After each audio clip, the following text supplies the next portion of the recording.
अब हम एक्सरसाइज 1.1 के क्वेश्चन नंबर 4 को स्टार्ट कर रहे हैं। क्वेश्चन नंबर 4 में बोला है कि there are 4 statements P, Q, R and S, जहाँ पर P, Q को उन्होंने पहले से ही ट्रू बता कर रखा है और R एंड S को उन्होंने फॉल्स बता कर रखा है। आपको कुछ स्टेटमेंट्स दी होगी, कुछ रिलेशंस दिया होगा, उन रिलेशन को पहचानना है, आइडेंटिफाई करना है, सॉल्व करना है और बताना है कि उस कंप्लीट रिलेशन का फाइनल आंसर ट्रूथ वैल्यू क्या होगी। ठीक है, उस रिलेशन का ट्रूथ वैल्यू क्या होगा। तो पहला क्वेश्चन है P और ब्रैकेट में Q एंड R। आपको तो पता है कि ऐसा ऊपर की तरफ V जो होता है उसे और कहते हैं, और वो उल्टा V यानी नीचे की तरफ जो होता है वो एंड होता है। ठीक है ना, कंजंक्शन होता है। अब क्योंकि हमें पता है according to the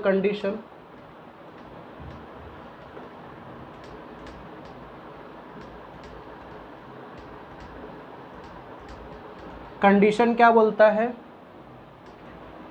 P and Q are true and R and S are false. तो इसी क्वेश्चन को मैं दोबारा से लिख देता हूँ। क्वेश्चन क्या है, P डिसजंक्शन कह लो या और कह लो, Q कंजंक्शन कह लो या एंड कह लो। अब P क्या है, P ट्रू है ना, तो लिख देने का ट्रू। ये वैसे का वैसे ही होगा, ये साइन वैसे के वैसी होगी। Q फिर से ट्रू है, ये साइन फिर से वैसे ही होगी। R फॉल्स है। अब हम लोग सबसे पहले इस ब्रैकेट को सॉल्व करेंगे। आप लोगों ने तो ट्रूथ वैल्यूज देखी, ट्रूथ टेबल पढ़ा है। ट्रूथ टेबल के अनुसार T एंड F यानी 1 इंटू 0 होगा ना, इसका मतलब है फॉल्स आएगा। एंड ये क्या है, डिसजंक्शन है, मतलब प्लस है, तो 1 + 0 कितना होगा, 1, यानी फाइनल आंसर ट्रू आएगा। इसे हमने सॉल्व करा और हमें फाइनल आंसर ये मिला। ठीक है, ये सारी चीज़ें तभी आप कर पाओगे जब आपको ट्रूथ टेबल के बारे में एक अच्छा नॉलेज होगा। अब हम लोग क्वेश्चन नंबर 2 को जाते हैं। क्वेश्चन नंबर 2, बैठ जाओ ना, अभी बहुत इतना जगह तो है। क्वेश्चन नंबर 2 क्या है,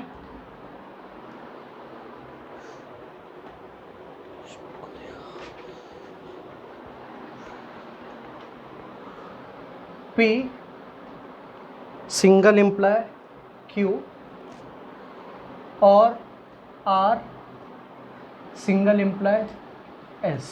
ठीक है, फिर से हम वही लिखेंगे, according to the given statement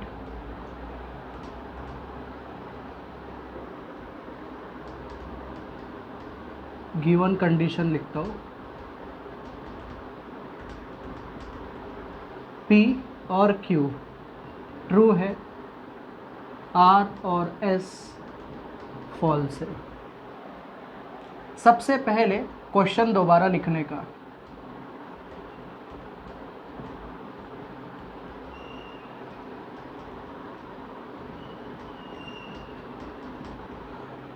starting का ये पार्ट हमेशा सेम होगा, इतना पार्ट है ना, according to the given condition P Q true R S false, ये हमेशा सेम होगा। फिर क्या करने का, क्वेश्चन दोबारा से कॉपी करने की और P की जगह पर ट्रू, Q की जगह पर ट्रू लिखने का। बाकी सारा जो कनेक्टिव्स है ना, जो लॉजिकल कनेक्टिव्स दिख रहा है वो वैसे ही रखना है हमने। R की जगह पर फॉल्स और इस S की जगह पर भी फॉल्स। अब आपको इसमें ट्रूथ टेबल के बारे में ध्यान रखना पड़ेगा, क्योंकि यहाँ पर देखो सिंगल इम्प्लाई है, यहाँ पर भी सिंगल इम्प्लाई है और यहाँ पर और है, यानी डिसजंक्शन है। अब T सिंगल इम्प्लाई T, इसका आंसर क्या मिलेगा, T। F single imply F, इसका भी आंसर मिलेगा T। और जब दोनों ट्रू होगा तो उसे जब डिसजंक्शन करेंगे यानी ट्रू प्लस ट्रू हो जाएगा ट्रू, यानी इसका आंसर भी हमें मिल गया। देखो बोलने की बात सिर्फ इतनी है कि जब ऐसा दिखाई देगा ना तो समझ जाने का कंजंक्शन, कंजंक्शन मतलब मल्टीप्लिकेशन। जब ऐसा साइन दिखेगा ना तो समझ जाने का डिसजंक्शन, डिसजंक्शन मतलब एडिशन। जब ऐसा साइन दिखेगा तो समझ जाने का कि it is a single implication, single implication जिसमें ट्रू और फॉल्स इज फॉल्स, बाकी सब ट्रू है। और डबल इम्प्लीकेशन ऐसा दिखेगा ना तो इसे डबल इम्प्लीकेशन कहते हैं। इसमें लाइक चीज़ें मतलब सेम सेम चीज़ें ट्रू है, बाकी सब फॉल्स है। और ऐसा दिखा तो नेगेशन बोलने का। इसमें सिर्फ हमें क्या करना होता है, ट्रू का फॉल्स, फॉल्स का ट्रू करना होता है, उल्टा करना होता है चीज़ों को।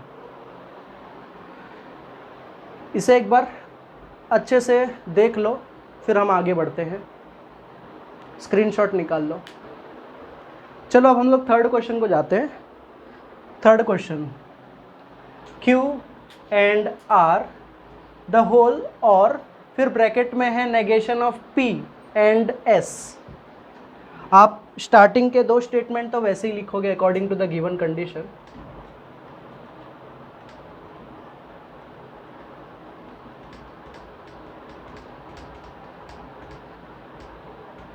कंडीशन के अनुसार P और Q हो जाएगा ट्रू, R और S हो जाएगा फॉल्स। अब क्वेश्चन दोबारा से लिखेंगे।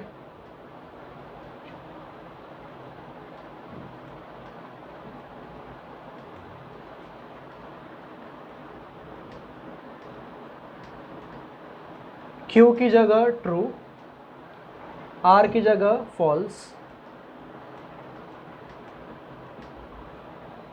नेगेशन का साइन, P की जगह ट्रू और S की जगह फॉल्स। अब सबसे पहले इसे देखते हैं। ये ब्रैकेट में देखो क्या बोला है, ट्रू एंड फॉल्स। एंड का मतलब क्या, मल्टीप्लिकेशन। तो 1 मल्टीप्लाई बाय 0 क्या होगा, 0। इसीलिए इसका आंसर क्या मिलेगा, फॉल्स। ये ब्रैकेट का आंसर फॉल्स हो गया। फिर ये एज इट इज़ कॉपी हो जाएगा। फिर बाद में नेगेशन ऑफ टी क्या होगा, नेगेशन ऑफ टी फॉल्स होगा ना। आपने सीखे थे ना, ट्रू का नेगेशन फॉल्स, फॉल्स का नेगेशन ट्रू। अब अपन क्या करेंगे, फॉल्स एंड फॉल्स हो जाएगा फॉल्स, फॉल्स और फॉल्स हो जाएगा फॉल्स। कैसे, 0 इंटू 0 0 एंड 0 प्लस 0 0। सिंपल सी बात, समझ आया। अब हम आगे के क्वेश्चन को जाते हैं। Question number 4।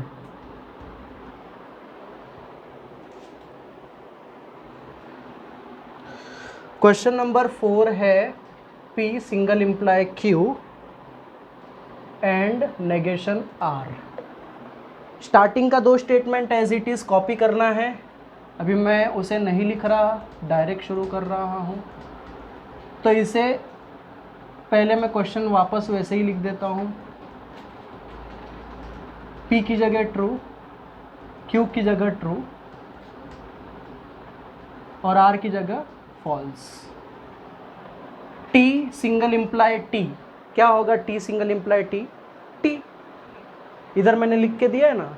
सिंगल इम्प्लाई में सिर्फ ट्रू और फॉल्स का ट्रू मिलता है, मतलब ट्रू फिर सिंगल इम्प्लाई फॉल्स फिर आंसर फॉल्स मिलेगा, बाकी सारी जगह पर ट्रू मिलेगा। तो यहाँ पर आप ट्रू लिख लोगे। And as it is negation of false कितना हो, क्या होगा, ट्रू होगा। और ये क्या है, एंड है। एंड का मतलब मल्टीप्लिकेशन, तो ट्रू मल्टीप्लिकेशन ट्रू क्या होगा, ट्रू मतलब 1 इंटू 1 क्या होगा, 1। समझ में आया। अब हम लोग क्वेश्चन नंबर 5 करते हैं।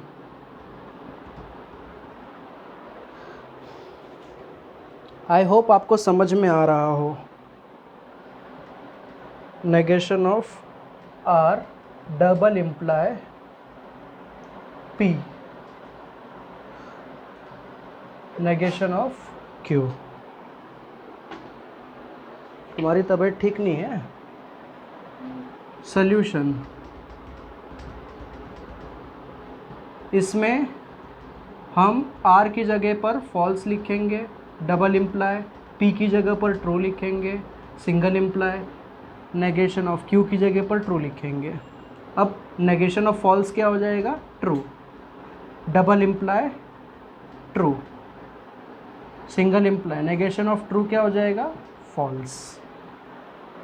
ठीक है, पहले नेगेशन वाले को उल्टा कर देने का, फॉल्स का ट्रू, ट्रू का फॉल्स। उसके बाद T, double imply T. Double imply में तुमने सीखा होगा कि सेम सेम चीज़ों को ट्रू बोलते हैं, तो ट्रू इधर भी है, ट्रू इधर भी है, तो इसका आंसर ट्रू मिलेगा। सिंगल इम्प्लाई फॉल्स, अभी देखो true single imply false, false है, इसीलिए true single imply false, false आएगा। समझ में आया क्या? सिंपल। क्वेश्चन नंबर 6 भी कर लेते हैं, जगह है इधर पे। क्वेश्चन नंबर 6, क्वेश्चन नंबर 6 क्या है? नहीं, इधर नहीं होगा। अब क्वेश्चन नंबर 6 को जाते हैं। क्वेश्चन नंबर 6 ये एक इम्पॉर्टेंट क्वेश्चन है। इसमें भी हमें वही करना है जैसे हम पहले करते थे। तो सबसे पहले P की जगह हम क्या करेंगे? ट्रू लिख देंगे, Q की जगह पर भी ट्रू, R की जगह फॉल्स,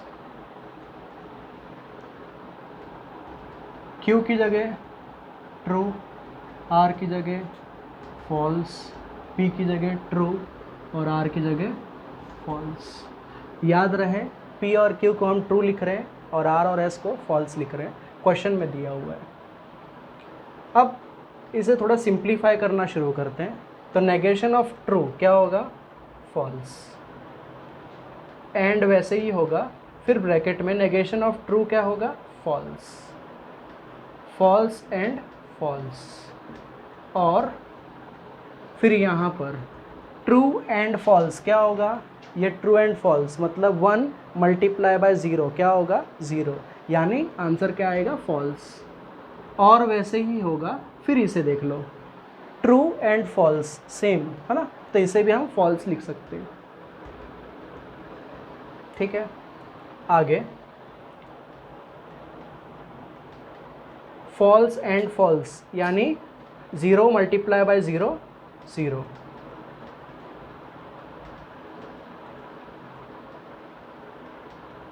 फॉल्स और फॉल्स फॉल्स यानी 0 प्लस 0 0। ठीक है, फिर 0 मल्टीप्लाई बाय 0 क्या होगा?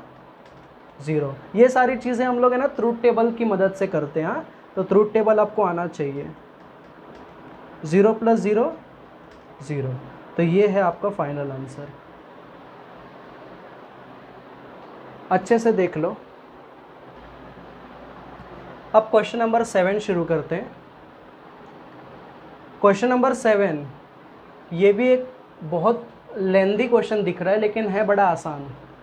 हमें करना क्या है? तो P और Q की जगह ट्रू लिखना है, R और S की जगह फॉल्स लिखना है। तो जहाँ जहाँ P दिखेगा वहाँ वहाँ ट्रू लिखो, Q को भी ट्रू लिखो, R को फॉल्स लिखो।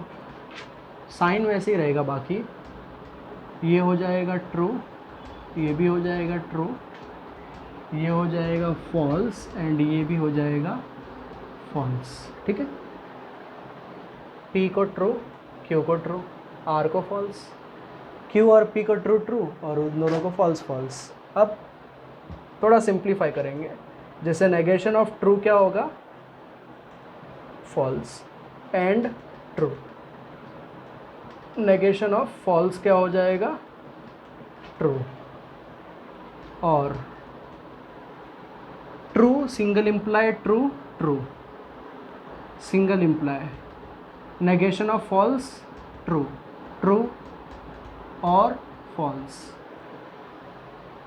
फॉल्स एंड ट्रू क्या होगा? फॉल्स।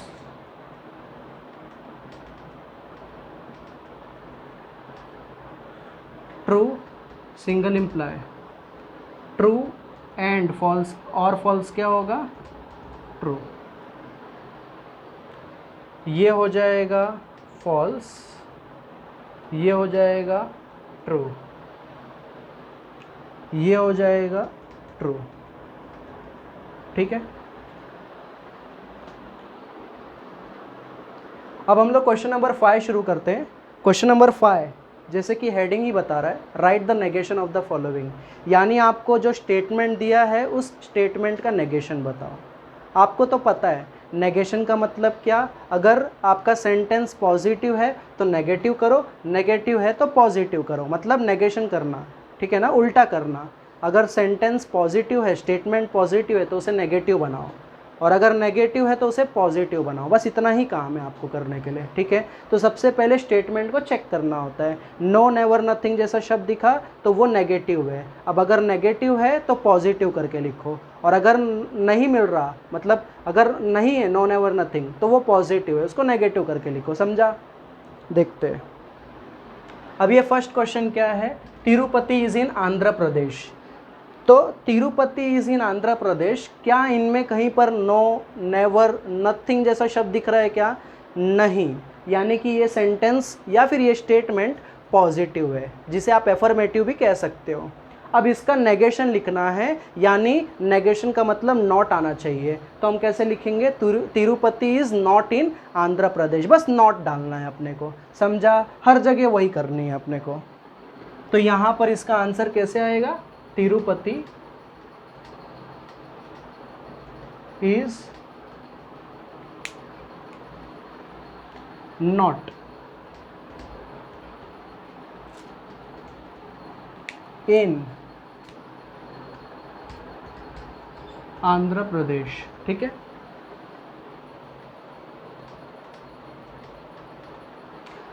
ये सेंटेंस में पॉजिटिव था, नो, नेवर, नथिंग नहीं था। यहाँ पर देखो नॉट आ गया, इसलिए नेगेशन हो गया। समझा?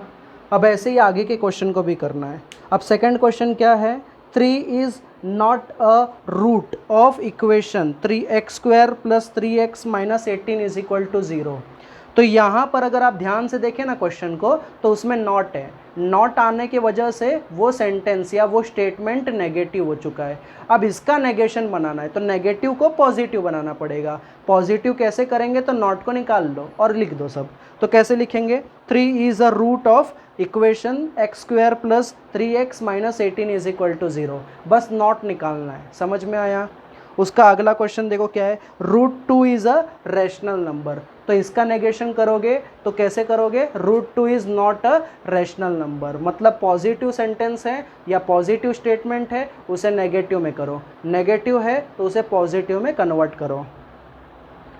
अगला question number 4, polygon ABCDE is a pentagon. तो हमें कैसे लिखना है, polygon ABCDE is not a pentagon. ठीक है, अगला और आखिरी वाला देख लो ज़रा।